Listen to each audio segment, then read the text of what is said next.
സംസ്ഥാനത്ത് ഏറ്റവും കൂടുതൽ വിൽപ്പന നടക്കുന്ന ജയ അരിക്ക് ഈ വർഷം റെക്കോർഡ് വിലവർധനവായിരുന്നു വിപണിയിലുണ്ടായത്. ആന്ധ്ര, തമിഴ്നാട് ഉൾപ്പെടെയുള്ള സംസ്ഥാനങ്ങളിൽ കൊയ്ത്തു സീസൺ ആരംഭിക്കുന്നതോടെ ഏപ്രിൽ ആദ്യവാരം അരിവില കുറയുമെന്ന് പ്രതീക്ഷിച്ചിരുന്നെങ്കിലും ജയ, സുരേഖ അരിവിലയിൽ വിപണിയിൽ മാറ്റമുണ്ടായില്ല. അടുത്ത മാസത്തോടെ മാത്രമേ അരിവിലയിൽ മാറ്റമുണ്ടാകൂ എന്നാണ് വ്യാപാരികൾ പറയുന്നത്. പുതിയ മിക്കവാറും 10 രൂപ വ്യത്യാസങ്ങളും ഉണ്ടാവും കിലോത്തുമ്പേൽ.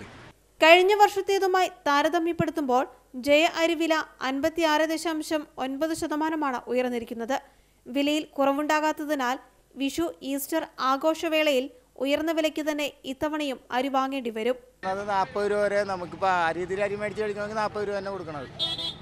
നിലവിൽ ജയ അരി കിലോയ്ക്ക് 44 രൂപ 50 പൈസ, മട്ട അരി 46 രൂപ, സുരേഖ 40 രൂപ എന്നിങ്ങനെയാണ് വിപണി വില.